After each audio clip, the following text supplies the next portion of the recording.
చలికాలం, వానాకాలం వచ్చిందంటే చాలు రోడ్డు మీద, బండ్ల మీద ఉడికించిన, కాల్చిన మొక్కజొన్న కండెలు. మొక్కజొన్న కాలుస్తుంటే వస్తుంది కదా పొగవాసన. అద్భుతం కదా! మనల్ని రమ్మని పిలుస్తున్నట్టే ఉంటుంది. మొక్కజొన్న కాల్చే బండి దగ్గర పిల్లల గుంపు. ఒక చేతిలో మొక్కజొన్న, మరో చేతిలో ఉప్పు, కారం, నిమ్మరసం పేస్టు. మొక్కజొన్నకు ఆ నిమ్మరసం పేస్టు రాసుకొని తింటే ఉంటుంది. ఆహా ఏమి రుచి అనిపిస్తుంది కదా!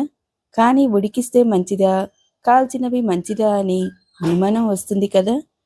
మొక్కజొన్నలో క్యాలరీలు, పిండి పదార్థం, పీచు పదార్థం అధికం. B3, B5, B6, B9 మొదలైన విటమిన్లు, పొటాషియం, మెగ్నీషియం, జింక్ లాంటి ఖనిజాలు వీటిలో లభిస్తాయి. తక్కువ నీటిలో ఆవిరిపై ఉడికించినవి మంచిది. పోషకాలు పోకుండా ఉంటాయి. కాల్చినవి అయితే మాడకుండా కాలినవి తినొచ్చు. ఎక్కువగా మాడితే తినకపోవడమే మంచిది. ఇలా మాడిన వాటిలో క్యాన్సర్ కారకాలు ఉంటాయి. ఏది ఏమైనా ఎక్కువగా ఉడికించినవే తినాలి.